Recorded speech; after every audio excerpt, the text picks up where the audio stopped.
আসসালামু আলাইকুম। আজকে আমি শেয়ার করব কিভাবে 0 থেকে 1 বছর বয়সী বাচ্চাদের জন্য ফতুয়া তৈরি করতে হয়। এটা আমি এতটাই সহজভাবে তৈরি করে দেখিয়েছি, যারা সেলাই কাজে একদমই নতুন তারাও যদি ভিডিওটি লাস্ট পর্যন্ত মনোযোগ দিয়ে দেখেন, তাহলে একবার দেখা মাত্রই ফতুয়াটি বানিয়ে ফেলতে পারবেন। আশা করছি ভিডিওটি ভালো লাগবে এবং ভিডিও ভালো লাগলে প্লিজ একটা লাইক দিয়ে দিবেন। তো এখানে আমি পোশাক তৈরির পর বেঁচে যাওয়া এক টুকরো কাপড় নিয়েছি। আপনারা যদি কাপড় কিনে ফতুয়াটি বানাতে চান তাহলে হাফ গজ পরিমাণ কাপড় কিনবেন। তো প্রথমে পুরো কাপড়টিকে মেলে নিয়ে কাপড়টিকে মাঝখান থেকে সমানভাবে একবার ভাঁজ করে নিলাম। এখন আরও একটা ভাঁজ দিয়ে টোটাল 4 পাট করে নিচ্ছি। তো এরপরে প্রথমে ফতুয়ার লম্বার মাপটা নিব। তো এখানে ফতুয়ার লম্বা হবে প্রায় 14 ইঞ্চি পরিমাণ, সাথে কিন্তু আরও 1 ইঞ্চি বেশি নিব সেলাইয়ের জন্য। আপনারা চাইলে 1.5 ইঞ্চি পরিমাণও বেশি নিতে পারেন। তো এরপরে এখানে সোজা করে একটা দাগ কেটে নিতে হবে এবং বাকি কাপড়টুকু কেটে ফেলতে হবে। তো এরপর আমাদের কাপড়টির বন্ধ সাইড থেকে ফিতা ধরে প্রথমে গলার চওড়ার মাপটা নিতে হবে। তো এখানে আমি গলার চওড়া নিব 2.25 ইঞ্চি পরিমাণ। এটা মাঝারি হেলথের বাচ্চাদের জন্য, আপনারা চাইলে আরও 1 সুতা কমিয়ে বা বাড়িয়ে নিতে পারেন। এরপরে গলার লম্বার জন্য ওপর থেকে 2.5 ইঞ্চিতে মার্কিং করে নিচ্ছি। সামনের গলা এবং পেছনের গলা দুই দিকের গলার লম্বাই কিন্তু 2.5 ইঞ্চি পরিমাণ হবে। তো এরকম একটা বক্স বানিয়ে নিতে হবে এবং এরপর বক্সের ভেতরে রাউন্ড করে একটা শেপ দিয়ে নিতে হবে, তাহলে গোল গলা তৈরি করা যাবে। তো এরপর বন্ধ সাইড থেকে পুটের মাপ নিতে হবে। তো এখানে আমি পুটের জন্য 4 ইঞ্চিতে মার্কিং করে নিচ্ছি। আপনারা চাইলে 4 ইঞ্চি 1 সুতাও নিতে পারেন। এরপর ওপর থেকে আর্মহোলের জন্য 5.25 ইঞ্চিতে আরও একটা মার্ক করে নিতে হবে। এখন এই দাগ দুটিকে প্রথমে সোজা করে মিলিয়ে দিতে হবে। এরপরে আর্মহোলের এই অংশটুকু একটু রাউন্ড করে নিতে হবে। এতটুকু হওয়ার পর এখন আমাদের বডির মাপটা নিতে হবে। তো এখানে ফতুয়ার বডি হচ্ছে 20 ইঞ্চি। কাপড়টি যেহেতু 4 পাটে রয়েছে তাই 20-এর 4 ভাগের 1 ভাগ 5 ইঞ্চি এবং 1 ইঞ্চি বেশি থাকছে সেলাইয়ের জন্য। এখন আমাদের দাগ অনুসারে কাপড়টি কেটে ফেলতে হবে। তো কাপড়ের এই অংশটুকু যেহেতু ভাঁজ হয়েছিল তাই ভাঁজ বরাবর কাপড়টি কেটে নিতে হবে, তাহলে ফতুয়ার সামনের পাট এবং পেছনের পাটের কাপড়টা আলাদা হয়ে যাবে। এরপর বাকি কাপড় থেকে ফতুয়ার হাতা কাটিং করতে হবে। এজন্য কাপড়টিকে ভালো করে একবার ভাঁজ করে নিতে হবে এবং আরও একবার ভাঁজ করে টোটাল 4 পাট করে নিতে হবে। এরপরে কাপড়টির ওপর থেকে হাতার শেপ দেওয়ার জন্য 1.5 ইঞ্চিতে একটা মার্কিং করে এখানে সোজা করে একটা দাগ কেটে নিতে হবে এবং মাঝখান থেকে এই কর্নার পর্যন্ত আর্মহোলের মতো করে রাউন্ড করে একটা শেপ দিয়ে নিতে হবে। এরপরে হাতার লম্বা হবে 3 ইঞ্চি, 1 ইঞ্চি বেশি নিতে হবে সেলাইয়ের জন্য এবং এইখানে সোজা করে একটা দাগ কেটে নিতে হবে। এরপর হাতার মুহুরির জন্য বন্ধ সাইড থেকে 3.5 ইঞ্চিতে প্রথমে একটা মাপ উঠিয়ে নিতে হবে এবং সেলাইয়ের জন্য আরও 1 ইঞ্চি বেশি নিতে হবে। এখন বাইরের দাগটিকে আর্মহোল পর্যন্ত এইভাবে করে মিলিয়ে দিতে হবে। এরপর দাগ অনুসারে কাপড়টিকে কেটে নিলে একই সাথে ফতুয়ার 2টি হাতা বের হয়ে যাবে। তো হাতার কাপড়টা কাটিং করার পর এখন আমাদের 2টি কাপড়ের মধ্যে যে কোনো একটা কাপড় প্রথমে এইভাবে করে আলাদা করে নিতে হবে এবং কাপড়টিকে ভালো করে মাঝখান থেকে একবার ভাঁজ করে নিতে হবে এবং এরপরে ভাঁজ বরাবর কাপড়টিকে কেটে আলাদা করে নিতে হবে। আসলে সামনের পার্টে বোতাম ঘর তৈরির জন্য আমরা কাপড়টিকে এইভাবে করে কেটে নিলাম। তো এখন আমি আপনাদেরকে ফতুয়াটি সেলাই করে দেখাবো। তো বোতাম ঘর তৈরির জন্য এখানে আমি একটা চওড়া কাপড় নিয়েছি এবং বোতাম পট্টি তৈরির জন্য তুলনামূলকভাবে একটু চিকন কাপড় নিয়েছি। তো চওড়া কাপড়টির চওড়া রয়েছে 2 ইঞ্চি পরিমাণ এবং চিকন কাপড়টির চওড়া রয়েছে 1.5 ইঞ্চি পরিমাণ। তো প্রথমে আমি আমার হাতের বাম সাইডের কাপড়টিতে বোতাম ঘর তৈরি করে দেখাবো।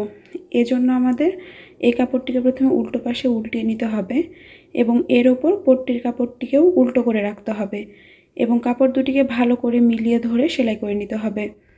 আর সেলাই করার আগে অবশ্যই খেয়াল রাখতে হবে দুটি কাপড়ই যেন উল্টো পাশে রেখে সেলাই করা হয়। তো দেখুন সেলাইটি করা হয়ে গিয়েছে। তো এরপর যেটা করতে হবে, পট্টির কাপড়ের বাড়তি অংশটুকু কেটে ফেলতে হবে। এরপরে আমাদের ফতুয়ার কাপড়টিকে সোজা পাশে করে নিতে হবে এবং পট্টির কাপড়টিকে প্রথমে চিকন করে একবার ভাঁজ করতে হবে এবং এরপরে চওড়া করে আরও একটা ভাঁজ দিয়ে সেলাই করতে হবে এবং এই ভাঁজটা এমনভাবে করতে হবে যেন এই ভাঁজ করার কারণে ফতুয়ার কাপড়ের আগের সেলাইটা পুরোপুরি ঢেকে যায়। তো আমি এই পট্টির কাপড় দিয়ে আগের সেলাইটিকে ঢেকে তারপরে পুরো কাপড়টি সেলাই করে নিচ্ছি। তো দেখুন আমাদের কিন্তু হাতের বাম পাশের কাপড়টি দিয়ে বোতাম ঘর তৈরি করা কমপ্লিট হয়ে গিয়েছে। এখন আমি হাতের ডান পাশের কাপড়টি দিয়ে বোতাম পট্টি তৈরি করে দেখাবো। তো তো বোতাম পট্টি তৈরি করার জন্য প্রথমে আমাদের পট্টির কাপড়টিকে উল্টো দিকে যে কোনো এক সাইড থেকে অল্প করে ভাঁজ করে সেলাই করে নিতে হবে।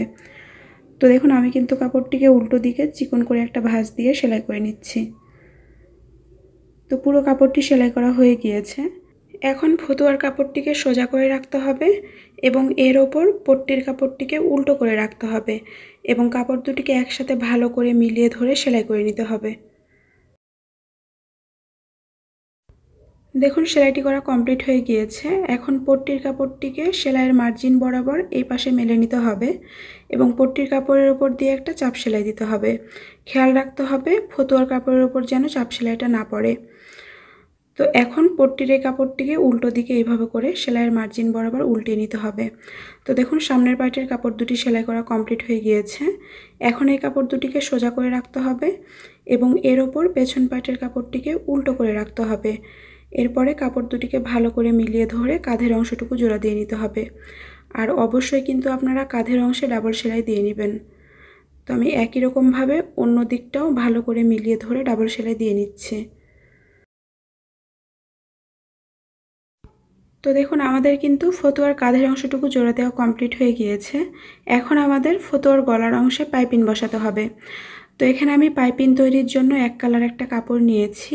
এখন এই কাপড়টির ওপর একটা স্কেল কোণা করে রেখে 1 স্কেল পরিমাণ চওড়া করে দাগ কেটে নিচ্ছি। অবশ্যই কিন্তু পাইপিংয়ের কাপড়টিকে কোণা করে অর্থাৎ বাঁকা করে কাটতে হবে, না হলে কিন্তু ফিনিশিং ভালো পাওয়া যাবে না। তো এখন দাগ অনুসারে কাপড়টি কেটে ফেলতে হবে। তো এভাবে করে আপনাদের যতগুলো পাইপিংয়ের কাপড় দরকার হবে আপনারা কাপড়গুলো কেটে নেবেন। তো কাপড় ছোট হলে আপনারা দুটি কাপড় এইভাবে করে ধরে জোড়া দিয়ে নিতে পারেন। তো এইভাবে করে জোড়া দিলে জোড়ার অংশটুকু খুব একটা বোঝা যাবে না এবং কাপড়টিকেও আপনারা বড় করে নিতে পারবেন। তো একই রকমভাবে আমি অন্য কাপড় দুটিকেও কোনাকুনিভাবে ধরে জোড়া দিয়ে নিচ্ছি। তো আপনাদের যদি পাইপিংয়ের কাপড়টা গলার তুলনায় ছোট হয় সেক্ষেত্রে কিন্তু আপনারা কাপড়গুলোকে এইভাবে করে একটার সাথে আরেকটা জোড়া দিয়ে নেবেন। তো এখন আমি আপনাদেরকে গলার অংশে পাইপিংটা বসিয়ে দেখাবো। তো পাইপিং বসানোর জন্য ফতুয়ার কাপড়টিকে উল্টো করে রাখতে হবে এবং এর ওপর পাইপিংয়ের কাপড়টিকেও উল্টো করে রাখতে হবে। আর এই পাশে প্রায় 1/2 ইঞ্চি পরিমাণ পাইপিংয়ের কাপড় বাড়তি রাখতে হবে উল্টো দিকে মোড়ানোর জন্য। এরপরে কাপড় দুটিকে একসাথে ভালো করে মিলিয়ে ধরে সেলাই করে নিতে হবে। অবশ্যই আপনারা দুটি কাপড়ই উল্টো দিকে রেখে তারপরে সেলাই করবেন। তো এইভাবে করে আমি এখন পুরো গলার অংশটিকে সেলাই করে নিব। তো আমি চেষ্টা করেছি একদম সহজভাবে আপনাদেরকে এই ফতুয়াটি তৈরি করে দেখানোর জন্য। তারপরেও যদি কোনো অংশ বুঝতে কোনো প্রবলেম থেকে যায় অবশ্যই আমাকে কমেন্ট করে জানাবেন এবং অনুরোধ করব ওই অংশটুকু আপনারা আরও একবার দেখে নেবেন। তো এখন সেলাইয়ের বাইরের কাপড়ে কিছু দূর পরপর কাঁচির মাথা দিয়ে ছোট ছোট করে কয়েকটি কাট বসিয়ে নিতে হবে। এরপরে ফতুয়ার কাপড়টিকে সোজা পাশে এভাবে করে উল্টিয়ে নিতে হবে এবং পাইপিংয়ের কাপড়টিকে সোজা দিকে এভাবে করে 2 বার ভাঁজ করে সেলাই করে নিতে হবে। আর এই পাশের যে অতিরিক্ত কাপড়টুকু রয়েছে এই কাপড়টুকু উল্টো দিকে এভাবে করে মুড়িয়ে নিতে হবে এবং এর উপর দিয়ে এখন সেলাই বসাতে হবে। তো আপনাদের কাছে পর্যায়ে ছোট্ট একটা অনুরোধ, যারা এখনও আমার চ্যানেলটিকে সাবস্ক্রাইব করেননি তারা প্লিজ আমার চ্যানেলটিকে সাবস্ক্রাইব করে পাশে আসা বেল আইকনে অল ক্লিক করে দেবেন পরবর্তী ভিডিও নোটিফিকেশান পাওয়ার জন্য। আর যারা অলরেডি সাবস্ক্রাইব করে রেখেছেন তাদেরকে আমার তরফ থেকে অসংখ্য ধন্যবাদ। তো এইভাবে করেই কিন্তু পুরো পাইপিংয়ের কাপড়টিকে ফতুয়ার কাপড়ের সোজা দিকে ভাঁজ করে সেলাই করে নিতে হবে। তো দেখুন আমাদের কিন্তু পুরো গলার অংশে পাইপিং বসানো কমপ্লিট হয়ে গেল। তো গলাতে পাইপিং বসানোর পর এখন আমাদের ফতুয়ার হাতা জয়েন করতে হবে। তো হাতা জয়েন করার জন্য প্রথমে আমাদের হাতার কাপড়ের মুহুরির অংশটিকে উল্টো দিকে প্রথমে চিকন করে একবার ভাঁজ করতে হবে এবং এরপর চওড়া করে একবার ভাঁজ করে সেলাই করে নিতে হবে। তো একটা কাপড় এইভাবে করে সেলাই করার পর একই রকমভাবে কিন্তু অন্য হাতার কাপড়টিকেও উল্টো দিকে 2 বার ভাঁজ করে সেলাই করে নিতে হবে। তো আমি একই মাপে অন্য কাপড়টিকেও উল্টো দিকে 2 বার ভাঁজ করে সেলাই করে নিলাম। তো দেখুন দুটি কাপড়ই সেলাই করা কমপ্লিট হয়ে গিয়েছে। এখন আমাদের ফতুয়ার কাপড়টিকে সোজা করে রাখতে হবে এবং এর ওপর হাতার কাপড়টিকে উল্টো করে রাখতে হবে এবং হাতার কাপড়ের মিডিল পয়েন্টটিকে ফতুয়ার কাঁধের অংশের মিডিল পয়েন্টের সাথে ভালো করে মিলিয়ে ধরে মিডিল পয়েন্ট থেকে যে কোনো এক সাইড পর্যন্ত সেলাই করে নিতে হবে। তো এইভাবে করে হাতা জোড়া দিলে আপনারা একদম পারফেক্টভাবে ফতুয়ার সাথে হাতাটি জোড়া দিতে পারবেন। তো এরপর একই রকমভাবে আবারও মিডিল পয়েন্ট থেকে অন্য সাইড পর্যন্ত সেলাই করে নিতে হবে। আর এইভাবে করে একবার সেলাই করার পর আপনারা কিন্তু অবশ্যই ডাবল সেলাই দিয়ে নেবেন। তো দেখুন আমাদের কিন্তু হাতাটি জোড়া দেওয়া কমপ্লিট হয়ে গিয়েছে। তো ঠিক একই রকমভাবে ফতুয়ার অন্য সাইডের হাতাটিও জোড়া দিয়ে নিতে হবে। তো নিয়মটা যেহেতু একই, তাই আমি অফ ক্যামেরায় এই পাশের হাতাটি জোড়া দিব। তো দেখুন আমাদের কিন্তু ফতুয়ার দুই পাশের দুটি হাতা জোড়া দেওয়া কমপ্লিট হয়ে গিয়েছে।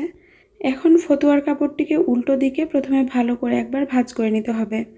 তো অবশ্যই আপনারা কাপড়টিকে উল্টো দিকে হাতা থেকে নিচ পর্যন্ত প্রথমে ভালো করে ভাঁজ করে নেবেন। এরপর ফতুয়ার দুই পাশে দুটি ফাড়া তৈরির জন্য কাপড়টির নিচ থেকে 3 ইঞ্চি ওপরে একটি মার্কিং করে নিতে হবে এবং হাতা থেকে নিচের এই দাগ পর্যন্ত কাপড়টিকে সেলাই করতে হবে এবং নিচের বাকি অংশটুকু কিন্তু খোলাই থাকবে। একই রকমভাবে এই পাশ থেকেও প্রথমে কাপড়টিকে ভালো করে ভাঁজ করে নিতে হবে। এরপর এই দিক থেকেও নিচের দিক থেকে 3 ইঞ্চি ওপরে একটা মার্কিং করে এখানে একটা চিহ্ন দিয়ে নিতে হবে এবং নিচের দিক থেকে একদম উপর পর্যন্ত অর্থাৎ হাতা পর্যন্ত সেলাই করে নিতে হবে। তো সেলাই করার আগে আপনারা চাইলে এভাবে করে দাগ কেটেও নিতে পারেন, তাহলে আপনাদের সেলাই করতে সুবিধা হবে। তো এখন আমি হাতা থেকে নিচের এই মার্কিং করা দাগ পর্যন্ত সেলাই করে নিব। তো একবার সেলাই করার পর আপনারা কিন্তু অবশ্যই ডাবল সেলাই দিয়ে নেবেন। তো একই রকমভাবে অন্য দিকটাও সেলাই করে নিতে হবে। আর আপনারা অবশ্যই কিন্তু ব্যাক স্টিচ দিয়ে সেলাইটা শুরু করবেন এবং ব্যাক স্টিচ দিয়ে সেলাইটা শেষ করবেন। তো দেখুন আমাদের কিন্তু দুই দিকই সেলাই করা কমপ্লিট হয়ে গিয়েছে। তো এইভাবে করে একবার সেলাই করার পর আপনারা কিন্তু অবশ্যই ডাবল সেলাই দিয়ে নেবেন।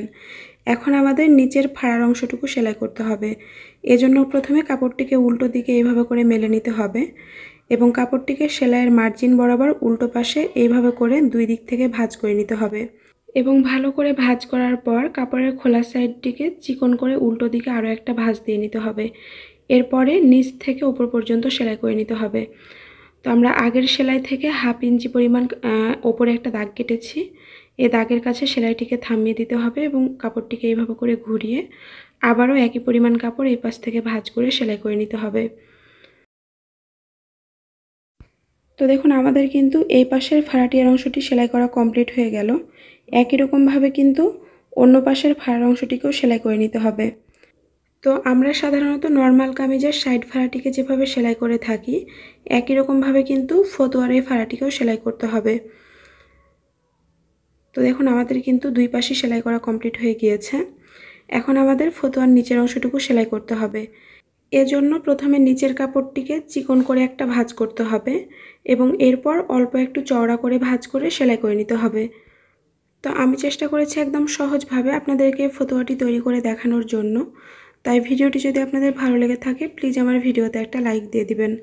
আর যারা এখন আমার চ্যানেলটিকে সাবস্ক্রাইব করেননি তারা প্লিজ আমার চ্যানেলটিকে সাবস্ক্রাইব করে পাশে আসা বেল আইকনে অল ক্লিক করে দেবেন পরবর্তী ভিডিও নোটিফিকেশান পাওয়ার জন্য। আর এই ফতুয়াটি আমি 0 থেকে 1 বছর বয়সী বাচ্চাদের মাপে তৈরি করেছি। যদিও একই বয়সী সকল বাচ্চার হেলথ সমান হয় না, তারপরেও আপনারা এই মাপে ফতুয়াটি বানিয়ে দেখতে পারেন। আশা করি একদম পারফেক্ট হবে। তো দেখুন আমাদের কিন্তু পুরো ফতুয়াটি তৈরি করা কমপ্লিট হয়ে গিয়েছে। এখন শুধুমাত্র বোতাম ঘরে বোতাম বসাতে হবে এবং বোতাম পট্টির ঘরগুলো তৈরি করতে হবে, তাহলে পুরো ফতুয়াটি তৈরি করা কমপ্লিট হয়ে যাবে।